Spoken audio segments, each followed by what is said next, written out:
আসন্ন জুনিয়র বৃত্তি পরীক্ষার্থী বন্ধুরা আসসালামু আলাইকুম। কেমন আছো তোমরা সবাই? জুনিয়র বৃত্তি পরীক্ষার সাবজেক্ট অ্যানালাইসিসের এই পর্বে তোমাদের সবাইকে স্বাগতম।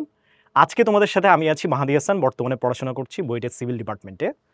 তোমাদের আসন্ন ৫টা সাবজেক্টের জুনিয়র বৃত্তি পরীক্ষার যেই সাবজেক্টটা নিয়ে আমরা আজকে সাবজেক্ট অ্যানালাইসিস করব সেটা হচ্ছে গণিত বা ম্যাথমেটিক্স। তাহলে আমরা একটু দেখে নেই। আমরা সবাই জানি যে আমাদের যে জুনিয়র বৃত্তি পরীক্ষা সেখানে কিন্তু ১০০ মার্কের গণিত এক্সাম হবে, অ্যান্ড সেটার যে স্ট্রাকচার ফর্মুলা এটা কিন্তু অলরেডি তোমাদের নোটিশে দেওয়া হয়ে গিয়েছে। তো আমরা সবাই জানি যে আমাদের যে বোর্ড বই সেখানে কিন্তু টোটাল 10টা অধ্যায় রয়েছে। অধ্যায় ১ প্যাটার্ন থেকে শুরু করে অধ্যায় ১১ তথ্য এবং উপাত্ত পর্যন্ত, ঠিক আছে? তো মোটামুটি ধরো আমি যদি পুরা অধ্যায়ের একটা কম্পারেটিভ অ্যানালাইসিস করি, আমরা যদিও ভিতরে নিয়ে একটু আলোচনা করব, বাট এখানে যদি একটু লাইটলি অ্যানালাইসিস করি তাহলে আমাদের যে প্রথম চ্যাপ্টারটা প্যাটার্ন, এটা হচ্ছে ইম্পর্টেন্সের দিক থেকে মানে বেশ বেটার, আবার একেবারে যে খুবই ইম্পর্টেন্ট এটাও বলা যাবে না, কারণ এটা ডিফিকাল্টি লেভেলটা একটু মডারেট। তুমি যদি ইজি, মডারেট এবং ডিফিকাল্ট হিসেবে চিন্তা করো তাহলে এটা একটু মডারেট, এবং যে সূত্রগুলো ভালো মতো করে তুমি যদি একটু ম্যাথটা প্র্যাকটিস করো তাহলে এখান থেকে আর কোনো কঠিন প্রশ্ন আসার খুব একটা সুযোগ থাকবে না। এরপর আসতেছে মুনাফা। মুনাফা হচ্ছে খুবই সুন্দর একটা চ্যাপ্টার, এবং এখানে কিন্তু বাধা ধরা কয়েকটা সূত্রকে ব্যবহার করে সব ধরনের ম্যাথ এখানে সলভ করা যায়। কিন্তু এখানে একটা ক্যাচ আছে, সেটা হচ্ছে ওই সূত্রগুলো তোমাকে ভালো মতো মনে রাখতে হবে, এবং তুমি যে ম্যাথগুলো করবা সেই ম্যাথগুলোর প্রশ্ন কিন্তু ভালো মতো পড়তে হবে, কারণ তুমি আসলে কোন ফর্মুলা ম্যাথের ভিতরে ব্যবহার করবা সেটা কিন্তু আসলে প্রশ্ন পড়ার মাধ্যমে বোঝা যায়। অনেক সময় কিন্তু কথার ভিতরেও ট্রিক্স থাকতে পারে। তো ওই দিক থেকে চিন্তা করলে আমরা মুনাফাকে এখানে 2 স্টারের ভিতরে অন্তর্গত করেছি। পরিমাপের ভিতরে যদি আসি তাহলে পরিমাপ খুবই ইম্পর্টেন্ট চ্যাপ্টার, কারণ এখানে অনেক পরিমাপের একক কিন্তু আমাদের মনে রাখতে হয়। শুধু যে মনে রাখতে হয় তা না, ওই পরিমাপের এককগুলোকে অ্যাপ্লাই করাও কিন্তু আমাদের জানতে হয়, এবং এটা কিন্তু ডিফিকাল্টি লেভেল বাড়ানোও যেতে পারে, কারণ এখানে কিন্তু সহজ প্রশ্নের পাশাপাশি অনেকভাবে কঠিন প্রশ্ন চলে আসতে পারে। এখানে যে জিনিসটা ইম্পর্টেন্ট সেটা হচ্ছে তুমি ভিজুয়ালাইজ করতে পারতেছো কিনা যে তোমার কাছে প্রশ্নে যেটা চাওয়া হচ্ছে সেটা আসলে দেখতে কিরকম এবং সেটার মাপকাঠিগুলো কিরকম হবে। এটা যদি তুমি ধরে ফেলতে পারো এই চ্যাপ্টার থেকে, তাহলে এখানে তুমি খুবই ভালো মতো প্রশ্নগুলো অ্যান্সার করতে পারবা। তো এই সব কিছু বিবেচনা করে আমরা পরিমাপ অধ্যায়টাকে থার্ড মানে 3 স্টার দিয়েছি গুরুত্বের দিক থেকে বিবেচনা করে। এটা বেশ একটা ইম্পর্টেন্ট চ্যাপ্টার। ৪ নাম্বার তো খুবই ইম্পর্টেন্ট, এটা বলার প্রশ্নই রাখে না। এটা হচ্ছে আমাদের টোটাল যে বীজগণিত সেটার একটা ভিত্তি। এখানে তোমাদের ওই যে বর্গ যে সূত্র, তারপর ঘনের যে সূত্র, সেগুলো নিয়ে অনেক ডিটেইল ডিসকাশন করা রয়েছে, পাশাপাশি ওগুলার কিছু বাস্তবিক প্রয়োগ এগুলোও দেওয়া হয়েছে, এবং বড় বড় ম্যাথ তো আছেই। অ্যালজেব্রার ক্ষেত্রে প্র্যাকটিস করাটা খুবই ইম্পর্টেন্ট, এবং সেই ফাউন্ডেশনটা মূলত এই ৪ নম্বর অধ্যায় থেকে পাওয়া যায়। বেসিক সূত্রগুলো যেগুলো আমরা পরবর্তী অ্যালজেব্রার অধ্যায়গুলোতে অ্যাপ্লাই করি, সেগুলো মূলত আমরা প্রথমে এই ৪ নম্বর অধ্যায় থেকে শিখেই তারপর পরবর্তী চ্যাপ্টারগুলোতে অ্যাপ্লাই করি। তো এই দিক থেকে বিবেচনা করলে আমরা এই ৪ নম্বর অধ্যায়কে 3 স্টার দিয়েছি। এটা বেশ গুরুত্বপূর্ণ একটা চ্যাপ্টার। অধ্যায় ৫-এ যদি আসি, বীজগণিতীয় ভগ্নাংশ, তুমি যদি ৪ নম্বর চ্যাপ্টারটা ভালো করে পড়ে থাকো তাহলে ৫ নম্বর চ্যাপ্টারের কিছু বেসিক সূত্র ব্যতীত এখানে নতুনত্ব তেমন কিছু নেই।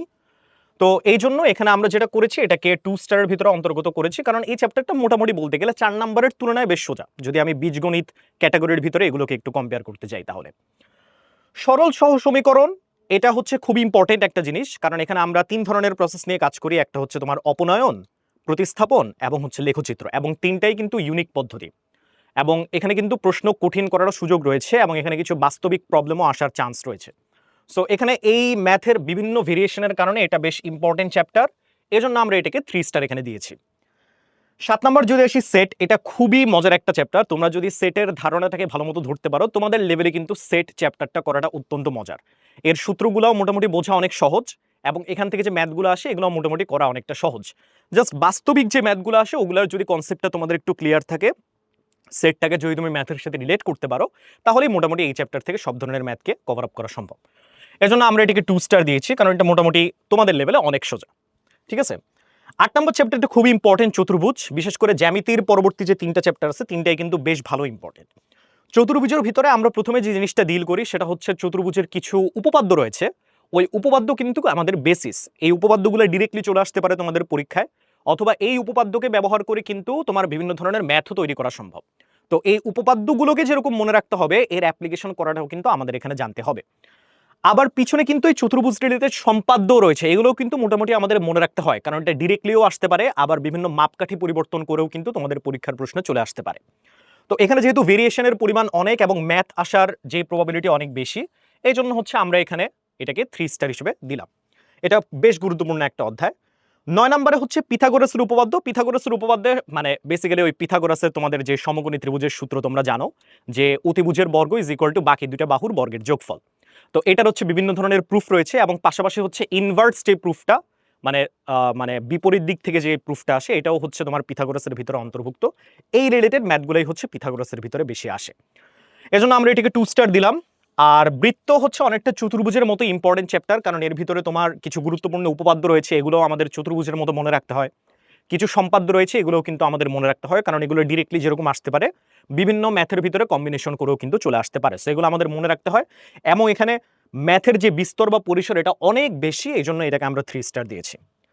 লাস্টের যে অধ্যায়টা 11 নম্বর অধ্যায়, এটা নিয়ে তো আসলে বলার কিছু বাকি নেই, কারণ তথ্য আর উপাত্ত এখানে আসলে স্কিপ করার কিছু নেই, এই চ্যাপ্টার তোমাকে পড়তেই হবে, কারণ এখান থেকে ম্যান্ডেটরি একটা প্রশ্ন আসবেই। তো তথ্য আর উপাত্তর ভিতরে তোমাদের যেই পার্টগুলো রয়েছে সবগুলোই হচ্ছে মোটামুটি ইম্পর্টেন্ট, এবং এটা কিন্তু মানে ঠিক মতো বুঝলে পরীক্ষার হলে দ্রুত করতে পারবা। আর যদি ভালো মতো প্রিপারেশন না নাও তাহলে কিন্তু পরীক্ষার হলে বিপদে পড়বা, কারণ এখানে কিন্তু অনেক ক্ষেত্রে ম্যাথগুলো অনেক বড় হয়ে যায়, পাশাপাশি হচ্ছে লেখচিত্র আঁকানোরও ব্যাপার স্যাপার থাকে। সো এটা বেশ ক্রিটিক্যাল একটা চ্যাপ্টার আর কি, থিওরির দিক থেকে এটা ইম্পর্টেন্ট এবং অ্যাপ্লিকেশন বোঝাটাও আমাদের এখানে গুরুত্বপূর্ণ। এই জন্য এটা অপরিহার্য একটা চ্যাপ্টার, এবং বেশ মানে ঠিক মতো না পড়লে বেশ জটিল হতে পারে এই চ্যাপ্টারটা, এই জন্য আমরা এটাকে 3 স্টারের ভিতরে অন্তর্ভুক্ত করেছি। এটা তোমাদের ভালো মতো প্রিপারেশন নেওয়াই লাগবে, কারণ এটাই হচ্ছে একমাত্র চ্যাপ্টার যেখান থেকে কনফার্ম একটা প্রশ্ন থাকবে এবং এটা বাদ দেওয়ার কিন্তু কোনো সুযোগ নেই। আচ্ছা, তো আমরা যে 11টা চ্যাপ্টার রয়েছে 11টা চ্যাপ্টার নিয়ে তো মোটামুটি একটা লাইট ধারণা নিয়ে ফেলছি যে কোনটা কিরকম ইম্পর্টেন্ট। আমরা এখন প্রতিটা চ্যাপ্টারের একটু ভিতরে দেখি যে ভিতরে যে টপিকগুলো আছে তার ভিতরে আমরা কি কি ইম্পর্টেন্স দেখতে পাই। প্যাটার্ন নিয়ে যদি একটু কথাবার্তা বলি, দেখো প্যাটার্নের শুরুতে তোমাদের মৌলিক সংখ্যা নির্ণয় এই টাইপের কিছু প্রশ্ন রয়েছে। এই টপিকটা খুবই ইজি, এখানে হচ্ছে তেমন কোনো জটিলতার কিছু নাই। এটা হয়তো তোমাদের এমসিকিউতে আসতে পারে বা সিকিউতে আসলেও হয়তো প্রথম যে প্রশ্ন এ নাম্বার সেখানে আসতে পারে, এজন্য এটাকে আমরা 2 স্টারের ভিতরে অন্তর্ভুক্ত করেছি। আমরা যদি এই টাইপ নাম্বার 2 তে যাই, তাহলে এখানে হচ্ছে সংখ্যা শ্রেণীর নির্দিষ্ট সংখ্যা নির্ণয়। তোমাকে হচ্ছে এখানে কিছু সিরিজ দেওয়া থাকবে, মানে কিছু হচ্ছে সিরিজ দেওয়া থাকবে, সিরিজগুলোতে কিছু সংখ্যা দেওয়া থাকবে, পরবর্তী সংখ্যা হয়তো কিছু একটা মিসিং থাকবে, অথবা একটা নির্দিষ্ট সংখ্যা হয়তো তোমার সিরিজের ভিতর থেকে বের করতে বলতে পারে। তো কিছু সূত্র যদি আমাদের জানা থাকে তাহলে কিন্তু আমরা খুব ইজিলি এই প্রবলেমগুলোকে সলভ করতে পারি। বাট দেন এগেইন এই দুইটা টাইপ, যেটা সংখ্যার যোগফল সংক্রান্ত সমস্যা বলি আর হচ্ছে সংখ্যা শ্রেণীর নির্দিষ্ট সংখ্যা, দুইটাই কিন্তু আমাদের সিরিজের টাইপের ভিতরে অন্তর্ভুক্ত, এবং প্যাটার্ন থেকে যদি আমাদের কোনো প্রশ্ন অ্যান্সার করতে হয় বা পরীক্ষায় যদি কোনো প্রশ্ন আসে তখন কিন্তু এই দুইটা টাইপ থেকে একটা প্রশ্ন আসবে, এটা কিন্তু কনফার্ম। সো এই দুইটা টাইপ থেকে প্র্যাকটিস করা আমাদের জন্য খুবই গুরুত্বপূর্ণ, তাই দুইটা টাইপকে আমরা এখানে 3 স্টারের অন্তর্ভুক্ত কিন্তু করেছি। এই দুইটা টাইপের কনসেপ্ট আমাদের একদম ক্লিয়ার রাখতে হবে। তারপর আসে হচ্ছে সংখ্যার ম্যাজিক সংক্রান্ত। আমরা ম্যাজিক স্কোয়ার নিয়ে জানি, ম্যাজিক স্কোয়ার আমাদের চ্যাপ্টার 1 আছে, ও ম্যাজিক স্কোয়ারটাও কিন্তু বেশ ইম্পর্টেন্ট, কারণ এখানে কিন্তু চাইলে ক্রিটিক্যাল প্রশ্ন করা যায়। আমাদের 3 ঘরের ম্যাজিক স্কোয়ার ছিল, 4 ঘরের ম্যাজিক স্কোয়ার ছিল, এগুলো নিয়ে আমাদের একটু স্পষ্ট ধারণা থাকতে হবে। এটা ক্রিয়েটিভের থেকে মূলত এমসিকিউতে কিন্তু খুবই বেশি ইম্পর্টেন্ট। তো এমসিকিউতে প্যাটার্ন থেকে মূলত ম্যাজিক স্কোয়ার নিয়েই বেশি প্রশ্ন আছে দেখা যায়, তো সেই বিবেচনায় আমরা এটাকেও 3 স্টারের অন্তর্ভুক্ত দিলাম, এটা বেশি ইম্পর্টেন্ট। সংখ্যা নিয়ে খেলা, এটা হচ্ছে তেমন খুব একটি ইম্পর্টেন্ট না, তোমরা জাস্ট থিওরিটা একটু ভালো মতো পড়ে রাখবা, এটা যদি আসে তাহলে এমসিকিউতে হয়তো আসতে পারে, সেই হিসেবে একটু প্রিপারেশনটা নিয়ে রাখবা। আর জ্যামিতিক প্যাটার্ন সংক্রান্ত এটাও বেশ ইম্পর্টেন্ট, কারণ এখানে হচ্ছে একটু ক্রিটিক্যাল টাইপের ম্যাথ আসতে পারে। সো এই পার্টটা প্র্যাকটিস করাটা আমাদের জন্য একটু গুরুত্বপূর্ণ। তোমরা দেখবা যে তোমাদের বইয়ের ভিতরে যে কাঠি, তারপর এরকম আরো কিছু বস্তু নিয়ে কিন্তু এখানে প্রশ্ন আসে, এবং এটাও কিন্তু ক্রিয়েটিভে আসলে এখান থেকে একটা প্রশ্ন চলে আসবে, ঠিক আছে? সো সংখ্যা নিয়ে খেলা যেটা, এটাকে আমরা 2 স্টার দিয়েছি, এবং এটা যেহেতু ইম্পর্টেন্ট এই জন্য এটাকে আমরা 3 স্টারের ভিতরে ক্লাসিফিকেশন করেছি। তো এটা ছিল আমাদের মোটামুটি যে অধ্যায় 1 প্যাটার্ন, সেটা নিয়ে কথাবার্তা। আমরা এখন যদি সামনে অধ্যায় 2 এ একটু দেখি মুনাফা। মুনাফাতে ওই যে বললাম যে তোমার এখানে কয়েকটা সূত্র রয়েছে, ওই সূত্রগুলোকে ব্যবহার করেই কিন্তু তোমার যাবতীয় যত প্রবলেম রয়েছে সব সলভ করা যায়। বাট এখানে উল্লেখ্য যে যেই প্রশ্নটা তোমাকে দেওয়া থাকবে সেটা কিন্তু তোমাকে ভালো মতো পড়তে হবে, না ছাড়া কিন্তু কোন সূত্রটা তুমি ব্যবহার করবে এটা তুমি বুঝতে পারবে না। তো এখানে যেটা আছে লাভ ক্ষতি, এখানে কিছু সিম্পল সূত্র রয়েছে লাভ ক্ষতির, ওই লাভ ক্ষতির সূত্র দিয়ে আর কি কিছু সহজ সহজ ম্যাথ আছে, এখানে ডিফিকাল্টি লেভেল অত বাড়ানো হয় না কখনো, সেগুলো সলভ করা যায়, প্লাস এমসিকিউতে আসলেও খুবই সহজ এমসিকিউই আসে। সরল মুনাফার সূত্র আমরা সবাই জানি, সেটা হচ্ছে তোমার I is equal to PNR, যেটা খুবই সিম্পল একটা সূত্র, এবং এখানেও তেমন কোনো মানে জটিল প্রবলেম আসে না। বাট এটা ক্রিয়েটিভ আর এমসিকিউ দুই জায়গাতেই আসে, সহজ প্রশ্ন আসে বাট দুই জায়গাতেই কিন্তু আসে। তো সেই দিক থেকে চিন্তা করলে কিন্তু এই 2 নাম্বার টাইপের এই পার্টটা আমাদের একটু মনে রাখতে হবে আর কি। তারপর এটাকে আমরা 2 স্টার অন্তর্ভুক্ত করেছি, কারণ এখানে তেমন কোনো জটিল প্রশ্ন আসার কিন্তু কোনো সুযোগ নেই। যদি জটিল কোথাও কোনো প্রশ্ন এসে থাকে, সেটা আসবে আমাদের চক্রবৃদ্ধি মুনাফায়। বাট দেন এগেইন চক্রবৃদ্ধি মুনাফার কিন্তু আমাদের সাদামাটা একটা সূত্র রয়েছে, কয়েকটা সূত্র আছে, 2-3টা। এই সূত্রগুলো খুব ইজিলি মনে রাখা যায়। এই সূত্রগুলো মনে রেখে এখানে হচ্ছে তোমার মানে একটু ভেরিয়েশন আনা যায় আর কি ক্রিয়েটিভ প্রশ্নের ভিতরে। তোমার যেরকম মানে মনিটারি লাভ ক্ষতির বাইরে গিয়েও কিন্তু জনসংখ্যা রিলেটেড প্রবলেমেও কিন্তু আমরা চক্রবৃদ্ধি মুনাফার সূত্রগুলোকে ব্যবহার করে থাকি। তো এই ধরনের ভেরিয়েশন কিন্তু তোমাদের সিকিউর ভিতরে ইন্ট্রোডিউস করা যেতে পারে। তো সেই দিক থেকে চিন্তা করলে আমার মনে হয় যে চক্রবৃদ্ধি মুনাফা নিয়ে আমাদের একটু সলিড ধারণা থাকা দরকার, প্র্যাকটিসও করে রাখা দরকার, যাতে আমরা পরীক্ষার হলে এই টাইপের কোনো প্রশ্ন নিয়ে যাতে আটকে না যায়। তো এটা যেহেতু একটু ইম্পর্টেন্ট, এই জন্য আমরা এটাকে 3 স্টার অন্তর্ভুক্ত করেছি। তো এইগুলো মোটামুটি আমাদের যে অধ্যায় 2 মুনাফা, সেটা নিয়ে কম্পারেটিভ আলোচনা। আমরা এখন চলে আসি অধ্যায় 3-এর ভেতরে। অধ্যায় 3 হচ্ছে পরিমাপ। শুরুতেই বলেছিলাম পরিমাপ কিন্তু খুবই ইম্পর্টেন্ট একটা চ্যাপ্টার, কারণ এখানে যেটা করতে হয় আমাদের এককগুলোও মনে রাখতে হয়, এককগুলোর কনভার্সন মনে রাখতে হয়, সেই কনভার্সনগুলোকে ব্যবহার করে কিন্তু বিভিন্ন প্রবলেম সলভ করতে হয়, এবং এই প্রবলেমগুলো কিন্তু জটিলও হতে পারে। তো প্রথমে বিভিন্ন পরিমাপের সম্পর্ক এবং এদের এককসমূহ, এটা কিন্তু একদম আমাদের ভিত্তি, বেজ।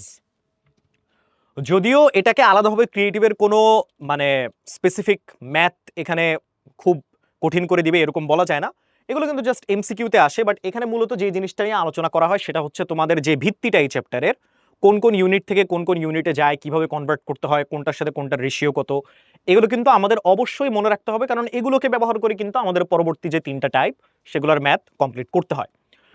এখানে বেসিক্যালি এই এককগুলোকে লিটারালি মুখস্থ রাখতে হবে, আর কিছু করার নেই। সো এটাকে আমরা 2 স্টার দিলাম। এখানে জাস্ট মুখস্থের পার্টটাই মূলত বেশি। ক্ষেত্রফল আর আয়তন পরের যে 3টা টাইপ, এই 3টা টাইপ হচ্ছে মূলত আমাদের সিকিউ আর এমসিকিউ দুইটার জন্য বেশি ইম্পর্টেন্ট, এবং সিকিউতে হচ্ছে এই 3টা টাইপেরই ম্যাথ আসবে। তো প্রথমত ক্ষেত্রফল আর আয়তন। ক্ষেত্রফল আয়তন নিয়ে বিভিন্ন ধরনের বিভিন্ন ম্যাথ আসতে পারে। তোমাদের বইয়ের ভিতরেই দেখবো অলরেডি অনেক ভেরিয়েশন আছে, বা তোমরা যারা যে সাপ্লিমেন্ট ব্যবহার করো সেখানে কিন্তু অনেক ধরনের প্রশ্নের ভেরিয়েশন দেখা যায় এই টপিকটা নিয়ে, ক্ষেত্রফল আর আয়তন নিয়ে। তো এগুলো হচ্ছে একটু প্র্যাকটিস করাটা দরকার, কারণ এখানে যদি তুমি মানে ভালো মতো প্র্যাকটিস করে না আসো, একটু সামান্য ডিফিকাল্টি লেভেল বাড়াই দিলে কিন্তু তোমরা এখানে আটকে যেতে পারো। সো এই টাইপটা নিয়ে ম্যাথ একটু বেশি বেশি প্র্যাকটিস করাটা ম্যান্ডেটরি। এই জন্য এটা হচ্ছে আমাদের 3 স্টার, খুবই ইম্পর্টেন্ট একটা টাইপ। টাইপ নাম্বার 3ও বেশি ইম্পর্টেন্ট, এটা হচ্ছে গভীরতা এবং ওজন। জাস্ট আমরা একটু ইউনিটটা চেঞ্জ করতেছি এখানে, যেহেতু আমরা দৈর্ঘ্য প্রস্থ নিয়ে আলোচনা করি, এখানে আমরা মোটামুটি তোমার ভলিউম, ওজন এগুলো নিয়ে আলোচনা করব। এখানে হচ্ছে তোমাদের ওই যে ম্যাথের ভিতরে ওই সেম জিনিসে তোমার ক্ষেত্রফলের মতো বেসিক প্রবলেম যেরকম আসতে পারে, সেরকম অ্যাডভান্স প্রবলেমও কিন্তু চলে আসতে পারে। তোমাদের বইয়ের ভিতরে কিন্তু অনেক এরকম এক্সাম্পল আছে যেখানে বেসিক থেকে অ্যাডভান্সে যাওয়া হয়েছে। সো এই টাইপের ম্যাথগুলো প্র্যাকটিস করাটা ইম্পর্টেন্ট, এবং পাশাপাশি এটাও ইম্পর্টেন্ট যে এই এককগুলোকে একদম ঠটস্থ মুখস্থ রাখার মাধ্যমে তুমি এমসিকিউটা কত তাড়াতাড়ি সলভ করতে পারতেছো, কারণ এখান থেকে কিন্তু এমসিকিউ আসে, এবং এমসিকিউ এর ভিতরেও কিন্তু জটিল প্রশ্ন চলে আসতে পারে। সো সিকিউ এবং এমসিকিউ দুটার জন্যই কিন্তু এই টাইপের প্রিপেয়ারনেস থাকাটা অত্যন্ত গুরুত্বপূর্ণ। তাই এটাও হচ্ছে আমাদের 3 স্টার বা ইম্পর্টেন্ট। 4 নাম্বার রাস্তা এবং পাড়ের ক্ষেত্রফল সংক্রান্ত। এটা আসলে তোমার ক্ষেত্রফল আয়তনেরই একটা স্পেশালাইজড অংশ। এখানে জাস্ট কিছু তারতম্য করা হয়, এছাড়া তেমন কোনো প্রবলেম মানে এক্সট্রা কিছু জিনিস এখানে নাই। বাট নেভারদিলেস এখানে হচ্ছে তোমার যেই বাস্তবিক টাইপের প্রশ্নগুলো বেশিরভাগ আসতে দেখা যায়, সেখানে কিন্তু বেশ একটু ভিজুয়ালাইজ করার ব্যাপার স্যাপার থাকে। মানে তোমাকে একটু প্রশ্নটা পড়ে বুঝতে হবে যে আসলে তোমার যে সিনারিওটা তোমার প্রশ্নে ব্যাখ্যা করা হচ্ছে, সেই সিনারিওটা তুমি ধরতে পারতেছো কিনা। এই জায়গাটা কিন্তু মূলত চ্যালেঞ্জ। অ্যাপ্লাই তোমরা মোটামুটি সবাই করতে পারবা, একক তোমাদের সবই মুখস্থ থাকবে, সূত্র সবই মুখস্থ থাকবে, বাট তুমি সিচুয়েশনটাকে ভিজুয়ালাইজ করতে পারতেছো কিনা এটাই ইম্পর্টেন্ট। তুমি যতক্ষণ না পর্যন্ত সিচুয়েশনটাকে ভিজুয়ালাইজ না করতে পারবা, সূত্র মুখস্থ থাকলেও কিন্তু ভুল সূত্র অ্যাপ্লাই করলে এখানে তোমাদের প্রবলেম হয়ে যেতে পারে। সো সেই দিক থেকে চিন্তা করলে টাইপ 4ও কিন্তু আমাদের অত্যন্ত গুরুত্বপূর্ণ একটা টাইপ। সো এটাও হচ্ছে খুব ভালো মতো ম্যাথ প্র্যাকটিস করে আসতে হবে। তো ওভারঅল আমি বলেছিলাম পরিমাপ অধ্যায়টা খুবই গুরুত্বপূর্ণ, এবং পরিমাপ অধ্যায়টা পাটিগণিতের রেসপেক্টে অনেক গুরুত্বপূর্ণ, ঠিক আছে। এখানে মুখস্থ করার অনেক বিষয়াদি আছে, এবং প্রবলেম সলভ করার যথার্থ প্র্যাকটিসও কিন্তু থাকতে হবে। ওকে, পরিমাপ চলে গেল। এখন আমরা চলে আসি আমাদের বীজগণিত পার্টের ভিতরে, যেটা শুরু হয় আমাদের অধ্যায় 4 বীজগণিতীয় সূত্রাবলী আর প্রয়োগের মাধ্যমে। এই চ্যাপ্টারটা তো একদম ভিত্তি, মানে এখানে যেরকম প্রবলেম আছে অনেকগুলা, বিভিন্ন টাইপের প্রবলেম আছে, বিভিন্ন ক্যাটাগরির প্রবলেম আছে, এইটাকেই কিন্তু মূল বেসিস হিসেবে ধরে আমাদের পরবর্তী যে 5, 6, 7 অধ্যায়টা, সেখানে কিন্তু বীজগণিতের প্রবলেমগুলোকে সলভ করা হয়। তো ফার্স্ট হচ্ছে আমাদের কিছু বেসিক আলোচনা এই টাইপের ভিতরে আছে, এবং এখানে কিছু বেসিক ম্যাথও আছে যেগুলো মূলত সিকিউতে কম আর এমসিকিউতে বেশি আসে।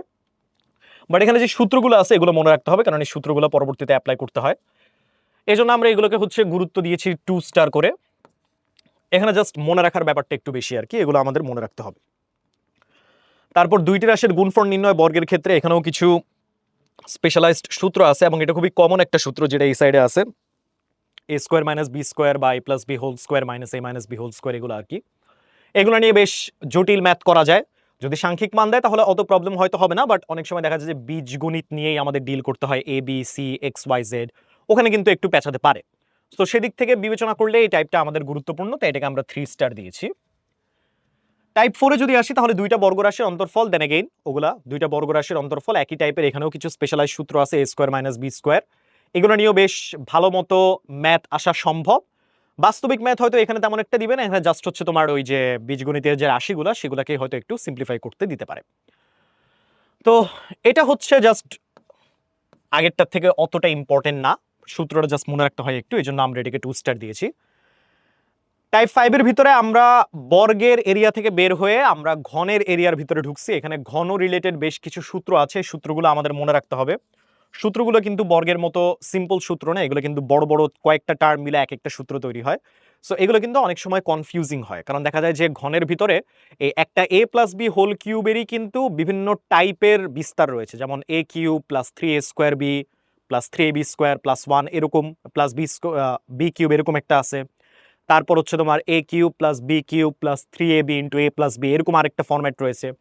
এরকম কিন্তু বিভিন্ন ধরনের ফরম্যাট আছে এবং এটা কিন্তু বোঝাটা একটু ট্রিকি, যখন তোমাকে সরলীকরণ করতে দিবে বা এই ধরনের কোনো ম্যাথ চলে আসবে, তুমি আসলে কোন ধরনের বিস্তারটা ব্যবহার করবা। সো এখানে প্র্যাকটিস থাকাটা গুরুত্বপূর্ণ, এই জন্য এই টাইপটাকে আমরা 3 স্টার বা ইম্পর্টেন্ট ক্যাটাগরির ভিতরে অন্তর্ভুক্ত করেছি। টাইপ 6 এ যদি আসি তাহলে এ প্লাস বি হোল কিউব ও এ মাইনাস বি হোল কিউবের সূত্রের অনুসিদ্ধান্ত, কিছু অনুসিদ্ধান্ত এখানে রয়েছে, যেমন হচ্ছে তোমার এ কিউব প্লাস বি কিউবের একটা ফর্মুলা আছে, এ কিউব মাইনাস বি কিউবের একটা ফর্মুলা আছে, সেই ফর্মুলাগুলো আবার কয়েকভাবে দেখানো যায় অনেকটা আগের টাইপের মতো। তো এগুলো আমাদের মনে রাখতে হবে এবং এগুলো থেকেও কিন্তু আমাদের বীজগাণিতিক কিছু সিম্পলিফিকেশনের ম্যাথ চলে আসতে পারে, যেগুলো সহজও হতে পারে আবার কিন্তু কঠিনও হতে পারে। শুধু তাই নয়, এটা কিন্তু আমাদের এমসিকিউর জন্য এই টাইপগুলো বেশি ইম্পর্টেন্ট, ঠিক আছে। সো এটাও আমাদের বেশ গুরুত্বপূর্ণ, বাট এখানে হচ্ছে তোমার ওই সূত্র মুখস্থ রাখার পার্টটা একটু বেশি। বর্গ আর ঘন সংক্রান্ত এটা পিওরলি হচ্ছে তোমার ম্যাথের টাইপ, এখানে হচ্ছে জাস্ট অনেক সময় দেখা যায় যে শুধুমাত্র ঘন থেকে প্রশ্ন আসতে পারে এরকম না, শুধু যে বর্গ থেকে প্রশ্ন আসতে পারে এরকম না, হ্যাঁ অবশ্যই আসতে পারে। অনেক সময় কিন্তু দেখা যায় যে দুইটাকে কম্বাইন করেও প্রশ্ন চলে আসছে। তো কম্বাইন করে যদি প্রশ্ন চলে আসে তাহলে কিন্তু আমাদের দুইটা পার্ট, যেটা দুইটারই নলেজ বর্গ আর ঘন দুইটাকে অ্যাপ্লাই করে ম্যাথ করাটা একটু ভালো মতো আয়ত্ত করতে হবে। সো এই জায়গাটাতে প্র্যাকটিস করাটা ইম্পর্টেন্ট, এই জন্য এটাকে আমরা বলেছি ইম্পর্টেন্ট বা 3 স্টারের ভিতরে আমরা এটাকে অন্তর্ভুক্ত করেছি এই টাইপকে। টাইপ 8 এর ভিতরে যদি আসি, মধ্যপদ বিভক্তিকরণ, মানে বেসিক্যালি আমরা এখানে ফ্যাক্টরাইজেশনের ভিতরে চলে আসছি। এটার কিন্তু একটা মানে বিশেষ নিয়ম আছে মধ্যপদ বিভক্তিকরণ আসলে কিভাবে করতে হয়। তো সেই নিয়মটা আর কি আমাদের মনে রাখতে হবে এবং এই নিয়মকে ব্যবহার করে কিন্তু অনেক ধরনের জটিল জটিল মধ্যপদ বিভক্তিকরণ আমাদের আসতে পারে, সহজও আসতে পারে। এটা এমসিকিউ আর সিকিউ দুটার জন্য কিন্তু খুবই ইম্পর্টেন্ট, বিশেষ করে সিকিউর ভিতরে কিন্তু এই দুইটা টাইপের বেশি প্রবণতা আসতে দেখা যায়। সো টাইপ 8টা একটা ইউনিক একটা টাইপ, এটা আমাদের ব্যবহার করা শিখতে হবে, এই জন্য এটা হচ্ছে আমাদের 3 স্টার ক্যাটাগরির ভিতরে পড়তেছে। টাইপ 9 হচ্ছে আমাদের গসাগু আর লসাগু নির্ণয়, এটাও একটা স্পেশালাইজড পার্ট। গসাগু আর লসাগু নির্ণয় মোটামুটি তোমরা ক্লাস 6 থেকে পড়ে আসতেছো, হয়তো তার অনেক আগ থেকেই পড়ে আসতেছো। এখানে জাস্ট হচ্ছে তোমরা যেটা পাটিগণিতে করতা এটারই একটা অ্যালজেব্রাইক ভার্সন নিয়ে আসা হয়েছে। ওই অ্যালজেব্রাইক ভার্সনটা আমাদের একটু মোটামুটি প্র্যাকটিস করার শিখতে হবে। এটা মানে খুব একটা কঠিন টাইপ বলা যাবে না, বা ক্রিয়েটিভের ক্ষেত্রেও যে খুব একটা সম্ভাবনাময় টাইপ সেটাও বলা যাবে না, বাট নেভারদিলেস এর যে সূত্রগুলো সেগুলো আমাদের মনে রাখতে হবে এবং যতটুকু সম্ভব আমাদের এখানে ম্যাথ প্র্যাকটিস করতে হবে, ঠিক আছে। তাই আমরা এটাকে ক্যাটাগরাইজ করেছি 2 স্টারের ভিতরে। তো ওভারঅল যদি আমি চিন্তা করি তাহলে কিন্তু এই অধ্যায় 4 যেটা বীজগাণিতীয় সূত্রাবলী এবং প্রয়োগ, এটা কিন্তু আমাদের খুবই ইম্পর্টেন্ট একটা চ্যাপ্টার। এখান থেকে সূত্র তো মনে রাখতেই হবে, সূত্রের উপরে ভিত্তি করে কিন্তু যে বিভিন্ন ধরনের বীজগাণিতিক ম্যাথগুলো আসে সেই ম্যাথগুলো নিয়েও কিন্তু আমাদের বাস্তবিক ধারণা রাখতে হবে, বেশি বেশি ম্যাথ প্র্যাকটিস করে এই চ্যাপ্টারে আয়ত্ত করতে হবে। এখান থেকে কিন্তু ক্রিয়েটিভ আসার সম্ভাবনা অনেক অনেক অনেক বেশি, ঠিক আছে। একটা না একটা বা 2-3টা প্রশ্ন তুমি পাবাই। ওকে, এরপর আমরা চলে আসি অধ্যায় 5-এর ভিতরে বীজগাণিতীয় ভগ্নাংশ। এটাও মূলত অধ্যায় 4-এর যে বেসিক সূত্রগুলো সেগুলোকে নিয়ে ডিল করে, বাট তার আরেকটু সিম্পলিফাইড ভার্সন আর কি। এখানে মূলত আমরা ভগ্নাংশ নিয়ে ডিল করি। প্রথমত ভগ্নাংশের লঘিষ্ঠকরণ যেটা, এটা খুবই ইজি একটা টাইপ। তুমি যদি চ্যাপ্টার 4-এর সূত্রগুলো তোমার মনে থাকে সেগুলোকে জাস্ট কয়েকবার প্র্যাকটিস করলেই কিন্তু ভগ্নাংশের লঘিষ্ঠকরণ জাস্ট উপরের যেই কমন ফ্যাক্টর কেটে ফেলার মাধ্যমে একদম যে লোয়েস্ট ফর্মে নিয়ে আসার যেই ইয়েটা, ওটাই হচ্ছে লঘিষ্ঠকরণ। এটা তেমন কঠিন কোনো টপিক না, জাস্ট একটু প্র্যাকটিস করলেই কিন্তু হয়ে যায়। এটা আমরা এই জন্য 2 স্টারের ভিতরে রেখে দিলাম। টাইপ 2 তে হচ্ছে ভগ্নাংশকে সাধারণ হর বিশিষ্টকরণ, মানে বেসিক্যালি তোমরা ওই যে সমহর বিশিষ্টকরণ পড়েছো, এখানে জাস্ট ওটার বীজগাণিতিক ভার্সন নিয়ে আমরা একটু ডিল করব।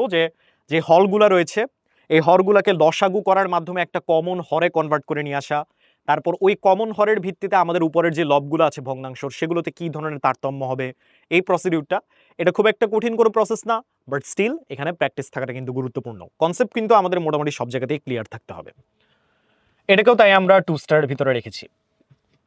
এরপর বীজগাণিতিক ভগ্নাংশের যোগ আর বিয়োগ, যেটা এটা তো জানোই, গুণ ভাগ, মূলত বলতে পারো যে পরের টাইপ 3 থেকে টাইপ 7 পর্যন্ত এটা হচ্ছে আমাদের অধ্যায় 5-এর একদম কোর টপিক। তো যোগ বিয়োগ নিয়ে তো আসলে বলার কিছু নাই, এখানে হচ্ছে যোগ বিয়োগের ভিতরে মানে সামনের এই দুইটা জিনিসের উদ্দেশ্যই ছিল যাতে তোমরা পরের 5টা টাইপকে ভালো মতো সম্পন্ন করতে পারো। কারণ যোগ বিয়োগের ক্ষেত্রে দেখা যায় যে অনেক সময় আমাদের ভগ্নাংশের ভিতরে যদি হর আর লব সেম না থাকে, আমাদের অনেক সময় সমহর বিশিষ্ট করে নিতে হয়, আবার সমহর বিশিষ্ট করে আমাদের লবগুলোকে চেঞ্জ করতে হয়, আবার দেখা যাচ্ছে যে একদম লাস্টে আমরা যে রেজাল্টটা পাবো সেটাকেও কিন্তু আমাদের লঘিষ্ঠকরণ করে একটা ছোট ফরম্যাটে নিয়ে আসা যায়। তো মোটামুটি এই সব কিছুর অ্যাপ্লিকেশন আমাদের এই পরের 5টা টপিকের ভিতরে থাকবে, এবং তোমাদের মোটামুটি বলতে পারো যে সিকিউ আর এমসিকিউ যদি এই চ্যাপ্টার থেকে এসে থাকে তাহলে মোটামুটি এই 5টা টপিকের ভিতরে কিন্তু আসবে। সো এই 5টা টপিক, যেটা 5টা টপিকই কিন্তু আমাদের ভালো মতো আয়ত্ত করা অত্যন্ত গুরুত্বপূর্ণ। আরেকটা জিনিস একটু বলে নেই, সেটা হচ্ছে বীজগণিতের ভিতরে যেহেতু আমরা সংখ্যা নিয়ে ডিল করি না, আমরা কিন্তু ক্যালকুলেটরটা খুব একটা ব্যবহার করতে পারি না। তো যেহেতু আমরা এবিসি এক্স ওয়াই জেড এগুলো নিয়ে বেশি ডিল করি, বড় বড় যোগ বিয়োগ গুণ ভাগের ক্ষেত্রে অনেক সময় দেখা যায় যে প্রপার প্রসেস ফলো করলেও কোনো একটা সময় যদি মনোযোগের অভাবে কোনো একটা জায়গায় আমাদের ছোট্ট একটা মিস্টেক হয় এবং পরবর্তীতে ম্যাথগুলো যদি না মিলে, তাহলে কিন্তু পরবর্তীতে রিভিশন দেওয়াটা একটু বেশ হেক্টিক হয়ে পড়ে পরীক্ষার হলের প্রেশারের ভিতরে। তো এগুলা যখন আমরা করব, স্পেশালি বীজগণিতের ম্যাথ যখন আমরা করব, অবশ্যই একটু কেয়ারফুলি ম্যাথটা করতে হবে যাতে একবারেই আমরা জিনিসটাকে অ্যাকুরেটভাবে রেজাল্টটা বের করে নিয়ে আসতে পারি। এবং সেটা আমরা কিভাবে ইনশিওর করতে পারি, অবশ্যই আমাদের বেশি বেশি প্র্যাকটিস করতে হবে এবং পরীক্ষার হলে একদম তীব্র অ্যাটেনশন দিয়ে পরীক্ষাটা দিতে হবে, ঠিক আছে? তো এই 5টা টপিকে আমাদের বেশ গুরুত্বপূর্ণ, এই জন্য 5টা টপিককে আমরা একবারে ইম্পর্টেন্টের ভিতরে রাখছি, 3 স্টারের অন্তর্ভুক্ত করে দিয়েছি।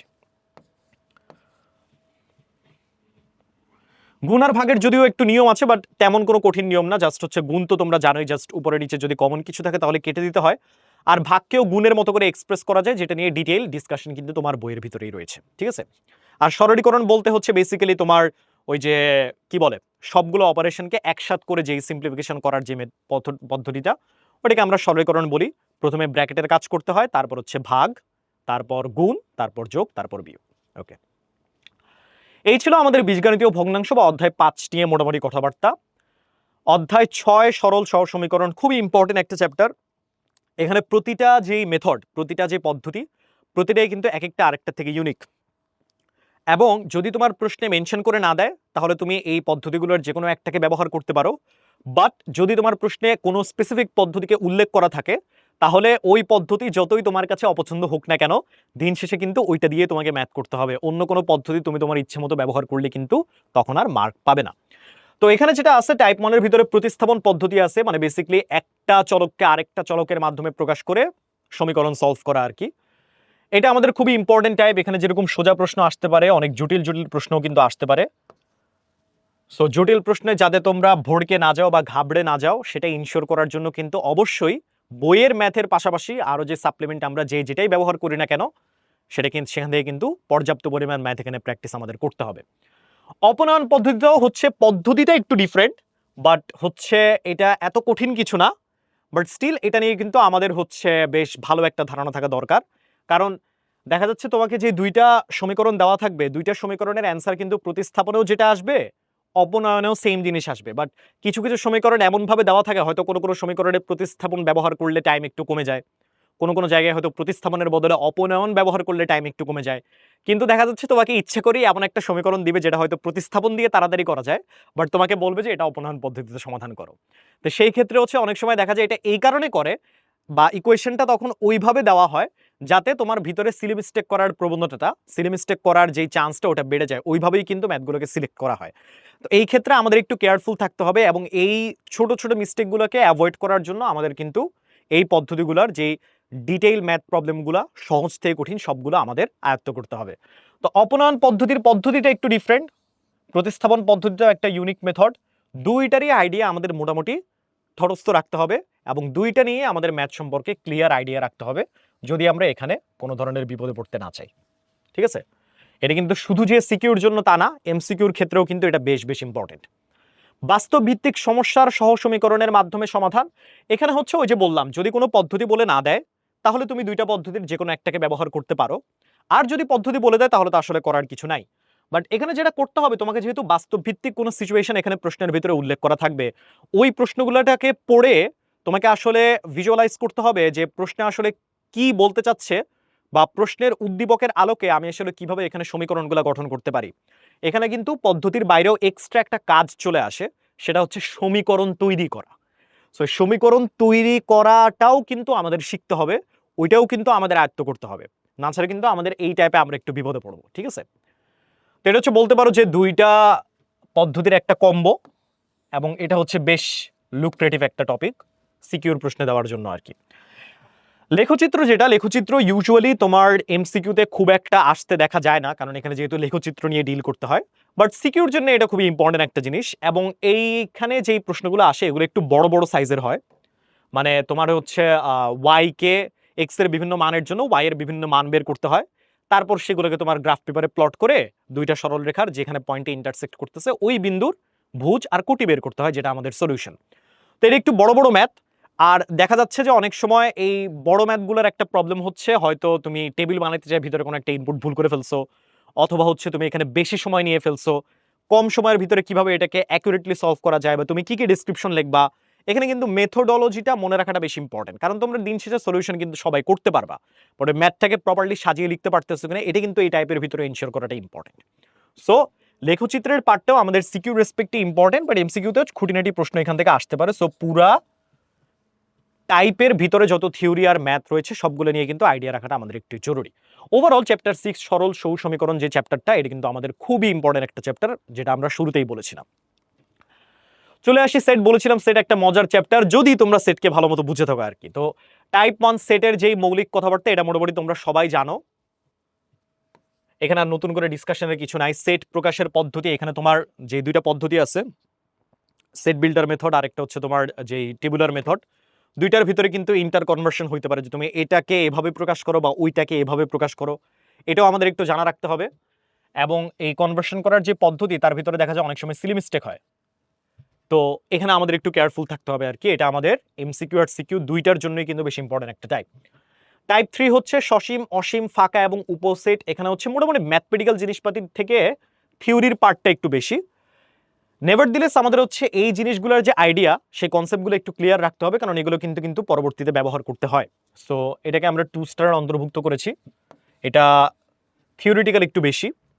টাইপ 4 হচ্ছে ভেনচিত্র। ভেনচিত্রের আইডিয়াটা রাখা আমাদের জন্য খুবই ইম্পর্টেন্ট, কারণ ভেনচিত্রকে ব্যবহার করে কিন্তু পরবর্তীতে কিছু বাস্তব ভিত্তিক সমস্যার সমাধান করতে হয়। তোমরা যদি ভেনচিত্র বুঝে থাকো তাহলে ওই প্রবলেমগুলো সলভ করা তোমাদের জন্য আর কোনো ব্যাপার হবে না।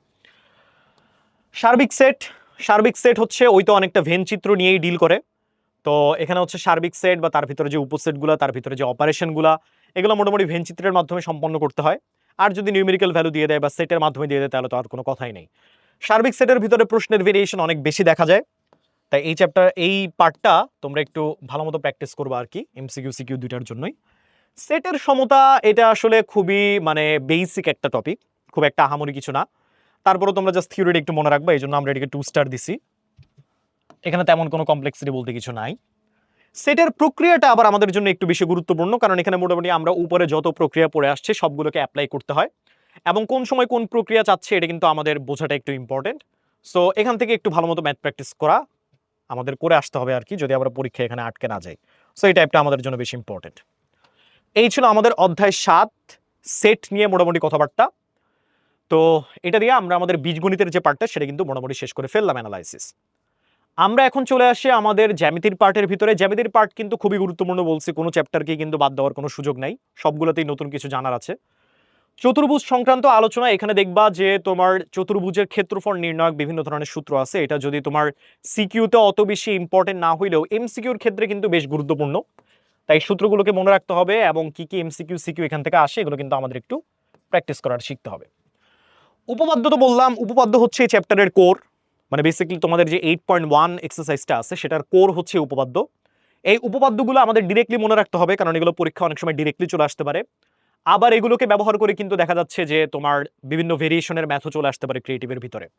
তো ওভারঅল হচ্ছে উপপাদ্য রিলেটেড ম্যাথগুলা আর উপপাদ্যগুলোকে মনে রাখা কিন্তু আমাদের জন্য খুবই ইম্পর্টেন্ট, এবং এটা মনে রাখতেই হবে, কারণ এখান থেকে মানে মোটামুটি গ্যারেন্টিড যে যদি চতুর্ভুজ থেকে প্রশ্ন হয় তাহলে তোমার উপপাদ্য আর সম্পাদ্য নিয়ে প্রশ্ন আসবেই। চতুর্ভুজের ক্ষেত্রফল হচ্ছে বেসিক্যালি এখানে যে ক্ষেত্রফলের সূত্রগুলো নিয়ে আমরা আলোচনা করেছি ওই সূত্রগুলোরই একটা অ্যাপ্লাইড পার্ট। এগুলো মনে রাখতে হবে, কারণ আসলে তুমি মানে তোমাকে কোন চতুর্ভুজ দেওয়া আছে, বিভিন্ন চতুর্ভুজ ভেদে কিন্তু আমাদের ক্ষেত্রফল বের করার সূত্র বিভিন্ন রকমের হয়। সেগুলো আমাদের মনে আছে কিনা এবং সেগুলো আমরা প্রপারলি অ্যাপ্লাই করতে পারতেছি কিনা এটা কিন্তু এই টাইপের ভিতরে যাচাই করতে হয়। সো এটা আমাদের সিকিউর জন্য যেরকম ইম্পর্টেন্ট, আমাদের এমসিকিউর জন্যও কিন্তু ইম্পর্টেন্ট, কারণ এখানে ডিরেক্ট সূত্র অ্যাপ্লাই করা যায়। সো এটাও হচ্ছে আমাদের খুব ইম্পর্টেন্ট টপিক। টাইপ 3, টাইপ 4 হচ্ছে আমাদের ঘনবস্তু। ঘনবস্তু নিয়ে তোমাদের এই ক্লাসে, তোমাদের ক্লাস 8-এ খুব একটা আলোচনা করা নেই, যদিও কিছু সূত্র দেওয়া আছে, 2-1টা মনে হয় সূত্র দেওয়া আছে। এই সূত্রের উপরে হয়তো কিছু ছোটখাটো ম্যাথ আছে, আর ওগুলো যদি আসে তাহলে এমসিকিউর ভিতরে আসতে পারে। তোমাদের কাজ হবে সূত্রগুলোকে মনে রাখা এবং তোমাদের কাছে যে ম্যাটেরিয়ালস আছে ওখান থেকে জাস্ট একটু এই টাইপটার উপরে কিছু ম্যাথ আর এমসিকিউ দেখে আসা, তাহলেই হবে। এটা অতটা ইম্পর্টেন্ট না আগেরগুলোর মতো, এটাকে আমরা 2 স্টার বললাম। আর সম্পাদ্য নিয়ে তো আসলে বলার বাকি রাখে না। সম্পাদ্য আমাদের লিটারালি সব মনেই রাখতে হবে, যতগুলো সম্পাদ্য এই চ্যাপ্টারের উপরে আছে। উপপাদ্যের মতো এখানে সম্পাদ্য ডিরেক্টলি চলে আসবে, অথবা হয়তো তোমার কোনো একটা জায়গায় ডাটা চেঞ্জ করে দিয়ে মোটামুটি সেম সম্পাদ্যকেই একটু মডিফাই করে তোমার প্রশ্ন এখানে চলে আসতে পারে। সো এই টাইপটা আমাদের জন্য উপপাদ্যের মতো ইম্পর্টেন্ট, তাই এটাও হচ্ছে আমাদের 3 স্টারের ভিতরে অন্তর্ভুক্ত। যদি চতুর্ভুজ নিয়ে সোললি কোনো ক্রিয়েটিভ প্রশ্ন আসে তাহলে মোটামুটি এটা গ্যারেন্টিড যে তোমার বি নাম্বারে হয় উপপাদ্য নিয়ে বা সম্পাদ্য নিয়ে কিছু একটা আসবে, সি নাম্বারে হয়তো উপপাদ্য আর সম্পাদ্য নিয়ে আরেকটা প্রশ্ন চলে আসবে আর কি, দুইটার কম্বিনেশন করে আসবে। সো এই দুইটা আবার আমাদের একদম ক্লিয়ার রাখাটা অত্যন্ত ইম্পর্টেন্ট। ওভারঅল চতুর্ভুজটা হচ্ছে আমাদের মোটামুটি বলতে পারো জ্যামিতির খুবই ইম্পর্টেন্ট একটা চ্যাপ্টার, এগুলো নিয়ে আমাদের কনসেপ্টটা খুবই ক্লিয়ার রাখতে হবে। চলে আসি পিথাগোরাসের উপপাদ্য। প্রবলি জ্যামিতির ভিতরে যদি সহজ করে চ্যাপ্টার থাকে তাহলে সেটা হচ্ছে এই অধ্যায় 9। তো এখানে পিথাগোরাসের উপপাদ্য মোটামুটি আমরা সবাই সেই ছোটকাল থেকে পড়ে আসছি। উপপাদ্যগুলোর কিছু প্রমাণ দেওয়া আছে, এই প্রমাণের কিছু ভেরিয়েশনও আছে। এই প্রমাণগুলো আমাদের মনে রাখতে হবে, এবং প্রশ্নের ভিতরে যদি কোনো স্পেসিফিক টাইপের প্রমাণ তোমাকে করতে বলা হয়, পিথাগোরাসের তো প্রমাণ অনেক রকমের হয়, তো যদি কোনো উল্লেখ করে দেয় যে হ্যাঁ ওইভাবে প্রমাণ করো তাহলে কিন্তু তোমাকে ওইভাবেই প্রমাণ করতে হবে। সো এই ধরনের প্রশ্নে যাতে আটকে না যাও, তাই মোটামুটি তোমার বইয়ের ভিতরে যত ধরনের প্রমাণ আছে এবং ওই প্রমাণের উপর ভিত্তি করে যে ম্যাথগুলো আছে সবগুলো প্রবলেমই কিন্তু আমাদের ভালো মতো এখানে আয়ত্ত করতে হবে। সেই দিক থেকে বিবেচনা করলে কিন্তু আমাদের এটা খুবই ইম্পর্টেন্ট একটা টপিক। সো এখানে কনসেপ্ট ক্লিয়ার রাখাটা একদম অনিবার্য। টাইপ 2 এর ভিতরে পিথাগোরাসের উপপাদ্যের বিপরীত উপপাদ্য, মানে বেসিক্যালি আমরা অতিভুজের যে সূত্রটা প্রমাণ করছিলাম ব্যাক করেও কিন্তু আবার সেই সূত্রটাকে প্রমাণ করা যায়, মানে জাস্ট রিভার্স পার্টটা, ওই রিভার্স পার্টেরও কিন্তু কিছু উপপাদ্য রয়েছে, ওগুলোও আমাদের মনে রাখতে হবে, এবং ওখানেও কিন্তু কিছু ম্যাথ আছে, কিছু এমসিকিউ আছে, ওগুলো হচ্ছে আমাদের একটু প্র্যাকটিস করে ফেলতে হবে। উপরেরটা রেসপেক্টে নিচেরটার গুরুত্ব একটু কম, এই জন্য হচ্ছে আমরা এটাকে 2 স্টারের ভিতরে অন্তর্ভুক্ত করলাম। মোটামুটি দুইটা টাইপই আছে, একটা হচ্ছে আমাদের পিথাগোরাসের উপপাদ্য তার প্রয়োগ, আর পিথাগোরাসের উপপাদ্যের বিপরীত উপপাদ্য তার প্রয়োগ। সেই দিক থেকে চিন্তা করলে যদি বলো তাহলে এই 9 নম্বর চ্যাপ্টারটা জ্যামিতির ভিতরে আমাদের একটু রীতিমতো সোজা চ্যাপ্টার, বাট স্টিল এটাকে কিন্তু উপেক্ষা করার কোনো সুযোগ নেই। ওকে, অধ্যায় 10 অনেকটা বলতে পারো অধ্যায় 8-এর মতোই, চতুর্ভুজের মতোই, কারণ মোটামুটি সব জিনিসপাতি সেম। বৃত্তের ব্যাস আর পরিধি সংক্রান্ত সমস্যা বলি, এখানে হচ্ছে তোমার ব্যাস পরিধি ক্ষেত্রফল নিয়ে কিছু সূত্র টুত্র আছে, এগুলোর উপরে ভিত্তি করে কিছু ম্যাথও আছে, আবার দেখবা কিছু প্রমাণও আছে। তো এই সবগুলো হচ্ছে আমাদের মনে রাখতে হবে। যদি সিকিউর জন্য এটা খুব একটা ইম্পর্টেন্ট নাও হয়, এটা কিন্তু এমসিকিউর জন্য বেশ ভালো ভালো ইম্পর্টেন্ট, কারণ এমসিকিউর ভিতরে কিন্তু তোমাকে ধরে তো আর সম্পাদ্যর উপপাদ্য দিবে না, সেই ক্ষেত্রে হচ্ছে এই সূত্রগুলোটা অ্যাপ্লাই করা এবং এই সূত্রগুলো নিয়ে প্রপার ধারণা রাখাটা বেশি ইম্পর্টেন্ট। বৃত্তের জ্যা সংক্রান্ত সমস্যা বলি, এখানে দেখবা কিছু উপপাদ্য রয়েছে, এই উপপাদ্যগুলো আমাদের মনে রাখতে হবে। এই উপপাদ্যগুলোর উপরে ভিত্তি করেই কিন্তু প্রমাণ টাইপেরও প্রশ্ন আসে, আবার ম্যাথমেটিক্যাল প্রশ্নও চলে আসবে, ঠিক আছে? তো প্রপার্টিগুলো আমাদের মনে রাখাটা যেরকম গুরুত্বপূর্ণ, উপপাদ্যগুলোকে অ্যাপ্লাই করতে পারাটাও কিন্তু আমাদের জন্য গুরুত্বপূর্ণ। সো সেই দিক থেকে চিন্তা করলে বৃত্তের জ্যা রিলেটেড সমস্যাগুলি কিন্তু অত্যন্ত ইম্পর্টেন্ট একটা টাইপ, তাই এখানে যে ধারণা আমাদের কিন্তু অবশ্যই ক্লিয়ার রাখতে হবে যাতে এখানে আমরা বিপদে না পড়ি। বৃত্তের পরিধি নিয়েও এখানে টাইপ 2 আর 3 এর ভিতরে বেশ কিছু উপপাদ্য রয়েছে, এই উপপাদ্যগুলো আমাদের মনে রাখতে হবে, বাট এটা বৃত্তের জ্যায়ের মতো হয়তো এতটা ইম্পর্টেন্ট না, এই জন্য হচ্ছে এখানে আমরা এমফাসিস একটু কম দিয়েছি। নেভারদিলেস থিওরিগুলো আমাদের তো অবশ্যই মনে রাখতে হবে। এটাকে আমরা 2 স্টারের ভিতরে অন্তর্ভুক্ত করলাম। বৃত্তের ক্ষেত্রফল, বৃত্তের ক্ষেত্রফলের নরমাল সূত্র আমরা সবাই জানি। এখানে যেরকম তোমার জ্যামিতিক প্রশ্ন আসতে পারে, এখানে কিন্তু অনেক সময় বাস্তবভিত্তিক প্রশ্ন চলে আসতে পারে, এবং এখানে কিন্তু চাইলে অনেক ধরনের ক্রিটিক্যাল প্রশ্ন তৈরি করা সম্ভব। সো সেই দিক থেকে বিবেচনা করলে বৃত্তের ক্ষেত্রফল রিলেটেড প্রবলেম সলভিংটা এবং এটা আয়ত্ত করাটা আমাদের গুরুত্বপূর্ণ, ইম্পর্টেন্ট একটা টপিক, সিকিউতে আসার মতো, এমসিকিউতে আসার মতো। এই জন্য আমরা এটাকে 3 স্টারের ভিতরে ক্যাটাগরাইজেশন করলাম। 5 নাম্বার যেটা, এটা খুব ইম্পর্টেন্ট, বেলন বা সিলিন্ডারের পরিমাপ সংক্রান্ত সমস্যা বলি। তোমরা হয়তো খেয়াল করে থাকবা, বৃত্ত কিন্তু একটা 2 ডাইমেনশনাল জিনিস, আর বেলন আর সিলিন্ডার কিন্তু বেসিক্যালি 3D জিনিস। তো এখানে কিন্তু আমাদের কিছু নতুন নতুন সূত্র চলে আসবে। ওই নতুন নতুন সূত্র ব্যবহার করে কিন্তু আমাদের আসলে এখানে তোমার ক্ষেত্রফল বের করতে হতে পারে, ভলিউম বের করতে হতে পারে। এবং যখনই তোমার সূত্র অ্যাপ্লাইয়ের কথা চলে আসতেছে, শুধুমাত্র সিকিউর জন্যই যে এটা ইম্পর্টেন্ট ব্যাপারটা এরকম না, এমসিকিউর ক্ষেত্রেও কিন্তু এটা অনেক বেশি ইম্পর্টেন্ট, কারণ এখানে আমাদের মূলত ফর্মুলাগুলোকে মনে রাখতে হয়। ঠিক আছে, তো এই টাইপটাও মোটামুটি প্র্যাকটিস করাটা আমাদের জন্য খুবই গুরুত্বপূর্ণ। এটাকেও তাই আমরা 3 স্টারের ভিতরে অন্তর্ভুক্ত করলাম। ওকে, এই ছিল মোটামুটি আমাদের বৃত্ত নিয়ে টোটাল কথাবার্তা। আমরা আমাদের ফাইনাল চ্যাপ্টারের ভিতরে চলে আসি, সেটা হচ্ছে তথ্য এবং উপাত্ত। আগেই বললাম এখান থেকে একটা সেট আসবে, এটা তো ম্যান্ডেটরি, মানে এখানে জাস্ট অপশনাল বলারও কোনো সুযোগ নাই। সো এই চ্যাপ্টার তোমাদেরকে একদম প্রপারলি আয়ত্ত করতেই হবে, এখানে মানে কোনো কম্প্রোমাইজেশনের কোনো সুযোগই নাই। তারপরে যদি আমরা এর ভিতরের টপিকগুলো একটু দেখি, গণসংখ্যা নিবেশন, আমাদের ওই যে টিপিক্যাল চার্ট টাইপের যে ম্যাথগুলা, এবং ওগুলোকে ব্যবহার করে যে আমরা যেই হিস্টোগ্রাম ড্র করি বা এরকম লেখচিত্র ড্র করি, এখানে একটা জিনিস মনে রাখতে হবে, সেটা হচ্ছে এখানে যেরকম অনেকগুলো সূত্র আছে, এই সূত্রগুলো একদম মুখস্থ রাখতে হয়। এখানকার ম্যাথগুলো কিন্তু আবার অনেক বড়। তো দেখা যাচ্ছে যে তুমি যদি পরীক্ষার হলে টাইম ভালো মতো ডিস্ট্রিবিউশন না করতে পারো, তাহলে কিন্তু তুমি এই জায়গার ম্যাথগুলো একদম কমপ্লিটলি শেষ করে আসতে পারবে না।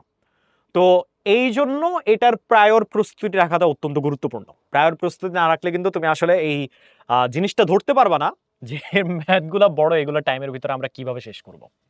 এটা একটা গেল। লেখচিত্র তো আছেই, লেখচিত্র অনেক সেন্সিটিভ একটা জিনিস, কারণ তুমি যে ডাটাগুলোকে নিয়ে আসতেছো, এই ডাটাগুলোকে কিন্তু তোমার গ্রাফের ভিতরে চিত্রের মাধ্যমে দেখাতে হয়, এবং এখানে যদি একটা জায়গাতেও কোনো ধরনের ভুল হয়, তোমার কিন্তু ইন্টায়ার ম্যাথ ভুল হয়ে যাবে। সো এই পার্টটা বেশ গুরুত্বপূর্ণ। এবং এখানে আরেকটা বড় সমস্যা হচ্ছে, যদি লেখচিত্র নিয়ে কোনো প্রবলেম আসে, তাহলে দেখা যায় তোমাকে ওই যে টাইপ মনের ম্যাথটা করে তারপর লেখচিত্র করতে হবে, বেসিক্যালি একটা এক্সটেনশন পার্ট। তো এখানেও ম্যাথগুলো অনেক বড় বড় হয়। সো এই বড় বড় ম্যাথগুলা কিভাবে তুমি টাইমের ভিতরে করতে পারো, এটা কিন্তু প্র্যাকটিস করে আসাটা গুরুত্বপূর্ণ। এটা মূলত সিকিউর উপরে বেশি এমফাসিস দেওয়া উচিত। কেন্দ্রীয় প্রবণতার ভিতরে দেখবা গড় আছে, মধ্যক আছে, তারপর প্রচুরক আছে। এগুলোর যে সূত্র, বিভিন্ন ধরনের সূত্র আছে, সূত্রগুলো আমাদের মনে রাখতে হবে। এখান থেকে এমসিকিউ অনেক আসে, মূলত এমসিকিউ যদি বেশি এই চ্যাপ্টার থেকে কোথাও আসে, তো সেটা হচ্ছে আমাদের টাইপ 3 থেকে। এবং এখান থেকে ক্রিয়েটিভও কিন্তু আসে, এবং ক্রিয়েটিভ হচ্ছে তোমার বিসিতে অত বেশি না আসলেও, বিসি মোটামুটি 1-2 দিয়ে কভার হয়ে যায়। এ নাম্বারের ভিতরে কিন্তু কেন্দ্রীয় প্রবণতা রিলেটেড অনেক ধরনের প্রশ্ন চলে আসতে পারে ফর্মুলাগুলোকে ব্যবহার করে। তো যেহেতু এটা আমাদের এমসিকিউ আর সিকিউর জন্য ইম্পর্টেন্ট, এই জন্য আমাদের এই পার্টটাও ভালো মতো আয়ত্ত করে ফেলতে হবে। তো 11 হচ্ছে বলতে পারো যে মোটামুটি মাস্ট, এখানে যা আছে সবই আমাদের পড়তে হবে, অ্যান্ড বেশ ভালো মতোই পড়তে হবে, কারণ এখান থেকে একটা প্রশ্ন আসবেই, অ্যান্ড এটা তোমাদের অ্যান্সার করতে হবেই। ঠিক আছে, কোনো কম্প্রোমাইজেশনের এখানে সুযোগ নেই। তো এই ছিল মোটামুটি আমাদের টোটাল তোমাদের যে ম্যাথ বই, যে 11টা চ্যাপ্টার এবং তার ভিতরে কি কি টপিক রয়েছে সবগুলো নিয়ে একটা কম্পারেটিভ অ্যানালাইসিস। আশা করি তোমরা বুঝতে পারছো যে তোমাদের মানে একটা আইডিয়া হয়তো তোমাদের হয়েছে যে তোমাদের চ্যাপ্টারের ভিতরে কোন কোন টপিকের প্রতি বেশি এমফাসিস দেওয়া উচিত, কোন কোন টপিকে হয়তো একটু জাস্ট স্লাইড আইডিয়া নিয়ে রাখলেই হবে। কারণ এখানে যেটা উদ্দেশ্য, তোমাদের পরীক্ষাগুলোর ভিতরে কিন্তু কোনো ধরনের গ্যাপ থাকবে না। সো ম্যাথের আগেও কিন্তু জাস্ট তোমরা একটা রাত পাবা আর কি, ওইটার ভিতরেই যাতে তোমরা ভালো মতো একটু ঝালাই করে নিতে পারো যে তোমাদের প্রিপারেশনগুলো ঠিক মতো আছে কিনা, লাস্ট টাইম যাতে একটা ভালো মতো প্রস্তুতি নিয়ে ফেলতে পারো তোমরা, এই জন্য আর কি এখানে আমরা এই সাবজেক্ট অ্যানালাইসিস পার্টটা রাখলাম। আশা করি আজকের এই পর্বে তোমরা উপকৃত হয়েছো, অ্যান্ড তোমাদের আসন্ন যেই জুনিয়র বৃত্তি পরীক্ষা, সেটার জন্য অনেক শুভকামনা রইল। আশা করি তোমরা সবাই উত্তীর্ণ হবা অ্যান্ড ভালো ফলাফল করতে সক্ষম হবা, বৃত্তি হচ্ছে ছিনিয়ে আনতে সক্ষম হবা।